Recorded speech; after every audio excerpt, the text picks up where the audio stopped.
ವರ್ತೂರ್ ಪ್ರಕಾಶ್ ಅವರ ಹೆಸರಿನಲ್ಲಿ ಆಪ್ತೆ ಅಂತ ಹೇಳಿಕೊಂಡು ಸಮಾಜ ಸೇವಕ ಅಂತ ಹೇಳಿಕೊಂಡು ವಂಚನೆ ಮಾಡಿರುವಂತ ಪ್ರಕರಣ ಬಯಲಿಗೆ ಬಂದಿದೆ. ಚಿನ್ನ ಖರೀದಿಸಿ ವಂಚಿಸಿದಂತ ಆರೋಪ ಅವರ ಮೇಲಿದೆ.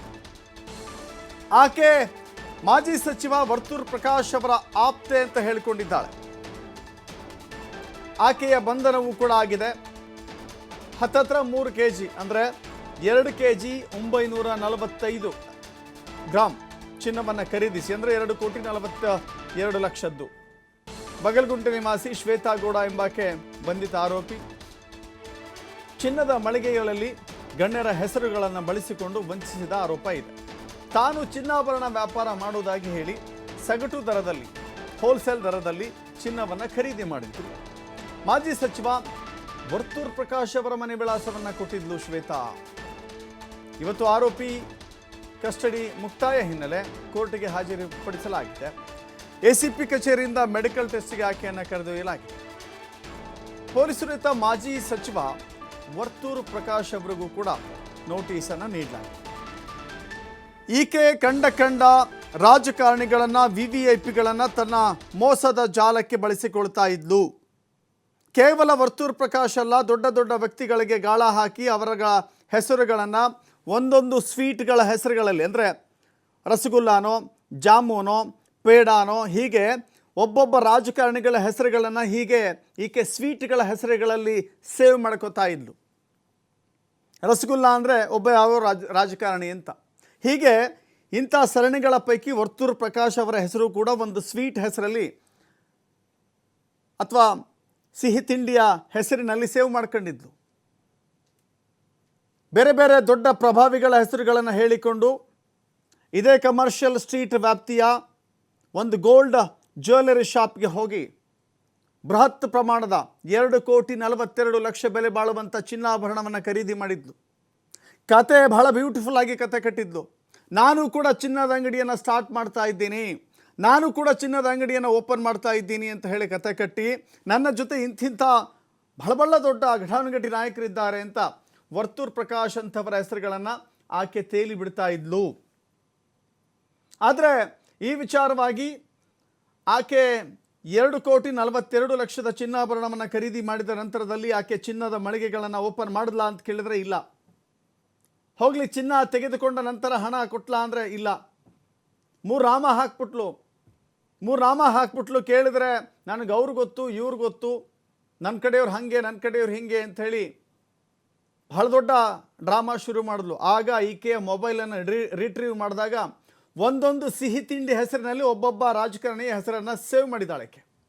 ಜಾಮೂನ್ ಅಂತ, ರಸಗುಲ್ಲಾ ಅಂತ, ಹೀಗೆ ಈ ರೀತಿಯ ಹೆಸರುಗಳನ್ನು ಸೇವ್ ಮಾಡ್ತಾ ಆಕೆಯ ತನ್ನ ದಂಧೆಗೆ, ತನ್ನ ಮೋಸದಾಟಕ್ಕೆ ದೊಡ್ಡವರ ಹೆಸರುಗಳನ್ನು ಬಳಕೆ ಮಾಡಿಕೊಂಡಿದ್ದಾಳೆ. ಈ ವಿಚಾರವಾಗಿ ಮಾಜಿ ಸಚಿವ ವರ್ತೂರ್ ಪ್ರಕಾಶ್ ಅವರಿಗೂ ಕೂಡ ನೋಟಿಸನ್ನು ಕೊಡಲಾಗಿದೆ. ಈಗಾಗಲೇ ವರ್ತೂರ್ ಪ್ರಕಾಶ್ ಹೇಳಿದ್ದಾರೆ, ನನಗೂ ಅದಕ್ಕೂ ಸಂಬಂಧ ಇಲ್ಲ, ಚಿನ್ನದ ವಿಷಯ ನನಗೆ ಗೊತ್ತಿಲ್ಲ, ಆಕೆ ಸಮಾಜ ಸೇವಕಿ ಅಂತ ನನ್ನನ್ನು ಪರಿಚಯ ಮಾಡಿಕೊಂಡಿದ್ದು ಹೌದು ಅಂತ ಹೇಳಿ ಖುದ್ದು ವರ್ತೂರ್ ಪ್ರಕಾಶ್ ಅವರೇ ಸ್ಪಷ್ಟನೆ ಕೊಟ್ಟಿದ್ದಾರೆ. ಈಗ ಆಕೆಯ ಕಸ್ಟಡಿ ಅಂತೆ ಮುಗಿದಿದೆ, ಮೆಡಿಕಲ್ ಟೆಸ್ಟಿಗೆ ಕರೆದುಕೊಂಡು ಹೋಗಲಾಗಿದೆ.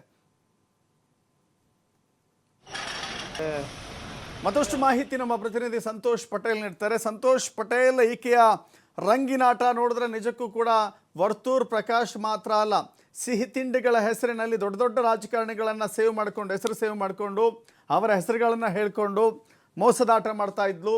ವರ್ತೂರ್ ಪ್ರಕಾಶ್ ಮನೆ ವಿಳಾಸ ಕೊಟ್ಟಿದ್ದಾಳೆ ಎನ್ನುವ ಕಾರಣಕ್ಕಾಗಿ ಇಲ್ಲಿ ವರ್ತೂರ್ ಪ್ರಕಾಶ್ ಅವರ ಹೆಸರು ಹೈಲೈಟ್ ಆಗ್ತಾ ಇದೆ. ಜೊತೆಗೆ ವರ್ತೂರ್ ಪ್ರಕಾಶ್ ಈಗಾಗಲೇ ಸ್ಪಷ್ಟನೆ ಕೂಡ ಕೊಟ್ಟಿದ್ದಾರೆ, ನನಗೂ ಅದಕ್ಕೂ ಸಂಬಂಧ ಇಲ್ಲ, ಸಮಾಜ ಸೇವಕಿ ಅಂತ 1-2 ಬಾರಿ ಮೀಟ್ ಆಗಿದ್ರು ಅಂತ.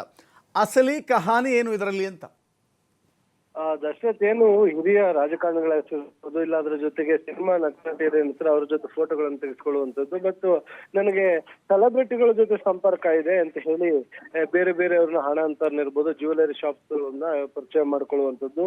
ಸೊ ಈ ರೀತಿಯಾಗಿ ಮಾಡಿಕೊಂಡು ಶ್ವೇತಾ ಏನಿದೆ ಈಕೆ ವರ್ತೂರ್ ಪ್ರಕಾಶನ ಹೆಸರು, ಅದರ ಜೊತೆಗೆ ಅವರ ಫೋಟೋಗಳನ್ನ ತೋರಿಸ್ಕೊಂಡು ಇತರ ಫೋಟೋಗಳನ್ನು ತೋರಿಸ್ಕೊಂಡು ಜ್ಯುವೆಲರಿ ಶಾಪ್ಗಳಿಗೆ ಹೋಗಿ ಕೆಜಿ ಗಟ್ಟಲೆ ಚಿನ್ನಾಭರಣವನ್ನು ತೆಗೆದುಕೊಂಡಿರುವಂತದ್ದು. ಯಾವುದಕ್ಕೂ ಕೂಡ ಹಣವನ್ನು ಕೂಡ ಕಟ್ಟದೆ ಈಕೆ ಅವ್ರಿಗೆ ವಂಚನೆ. ಈ ಸಂಬಂಧ ಏನು ಪ್ರಕರಣ ದಾಖಲಾಗುತ್ತೆ. ಪ್ರಕರಣ ದಾಖಲಾದ ನಂತರ ಏನು ಎಸ್ ಪಿ ಗೀತೆ ಅವರ ನೇತೃತ್ವದಲ್ಲಿ ವಿಚಾರಣೆಗೆ ಒಂದು ಸೂಚಿಸಲಾಗುತ್ತೆ. ಸೊ ವಿಚಾರಣೆ ಮಾಡುವಂತ ಸಂದರ್ಭದಲ್ಲಿ ಈಕೆ ಮಾಡಿರುವಂತ ಶ್ವೇತಗೌಡ ಮಾಡಿರುವಂತ ಎಲ್ಲ ಅಕ್ರಮಗಳು ಬಯಲಾಗಿರುವಂತದ್ದು. ಸದ್ಯ ಆಕೆಯನ್ನ ಬಂಧನ ಮಾಡಲಾಗಿದೆ. ಅದರಿಂದ ಆಚೆಗೆ ಇವಳ ಹಿಂದೆ ಯಾರೆಲ್ಲ ಇದ್ರು ಅನ್ನೋದು ಕೂಡ ಪ್ರಮುಖವಾಗುತ್ತೆ. ಏನು ಕೋಲಾರದ ಬಿಜೆಪಿಯ ಮುಖಂಡರೊಬ್ಬರ ಜೊತೆ ಸಂಪರ್ಕದಲ್ಲಿರುವಂತದ್ದು ಇರ್ಬೋದು. ಅದರ ಜೊತೆಗೆ ವರ್ತೂರ್ ಪ್ರಕಾಶ್ ಅವ್ರ ಜೊತೆ ಈಕೆ ಸಂಪರ್ಕದಲ್ಲಿದ್ದಾಳೆ ಅನ್ನೋ ಮಾಹಿತಿಗಳು ಲಭ್ಯವಾಗ್ತಾ ಇರುವಂತದ್ದು. ಆದ್ರೆ ಈಗಾಗಲೇ ವರ್ತೂರ್ ಪ್ರಕಾಶ್ ಅವರು ಕೂಡ ಇದಕ್ಕೂ ನನಗೆ ಯಾವುದೇ ರೀತಿ ಸಂಬಂಧ ಇಲ್ಲ, ನೂರಾರು ಜನ ಬರ್ತಾರೆ ಹೋಗ್ತಾರೆ, ಈಕೆ ಕೂಡ ಬಂದಿದ್ಲು ಹೋಗಿದ್ದಾಳೆ ಕೆಲಸದ ಸಮೇತ, ಬಟ್ ಈ ಒಂದು ಇವಳ ದಂಧೆಗೂ ನನಗೆ ಯಾವುದೇ ರೀತಿಯ ಸಂಬಂಧ ಇಲ್ಲ ಅನ್ನೋದ್ರ ಬಗ್ಗೆ ಸ್ಪಷ್ಟನೆ ಕೊಟ್ಟಿದ್ರು. ಅದರ ಜೊತೆಗೆ ಈಗಾಗಲೇ 2 ಬಾರಿ ವರ್ತೂರ್ ಪ್ರಕಾಶ್ಗೆ ಏನು ಪುಲಕೇಶಿ ನಗರ ಸಬ್ ಡಿವಿಷನ್ ಇಂದ ಈಗಾಗಲೇ ನೋಟಿಸ್ ಅನ್ನ ಕೊಟ್ಟಿರುವಂತದ್ದು. ಇವತ್ತು ವಿಚಾರಣೆಗೆ ಹಾಜರಾಗಬೇಕಾಗಿತ್ತು, ಆದ್ರೆ ಇನ್ನಾದ್ರೂ ಕೂಡ ವಿಚಾರಣೆಗೆ ಹಾಜರಾಗಿಲ್ಲ. ಒಂದು ವೇಳೆ ವಿಚಾರಣೆಗೆ ಹಾಜರಾಗದೆ ಹೋದ್ರೆ 3ನೇ ನೋಟಿಸ್ ಅನ್ನ ಕೊಡ್ತಾರಂತೆ.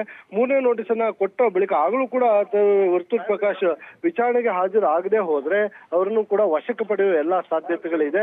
ಸೊ ಹೀಗಾಗಿ ಇಡೀ ಪ್ರಕರಣದಲ್ಲಿ ಶ್ವೇತಗೌಡ ಪ್ರತಿ ಹಂತದಲ್ಲೂ ಹೆಜ್ಜೆಯಾಗಿ ಈಕೆ ಯಾವ ರೀತಿಯಾಗಿ ವಂಚನೆಯನ್ನು ಮಾಡಿದ ಅನ್ನೋ ಬಗ್ಗೆ ಎಲ್ಲ ಮಾಹಿತಿಯನ್ನು ಕಲೆ ಹಾಕಿದ್ದಾರೆ.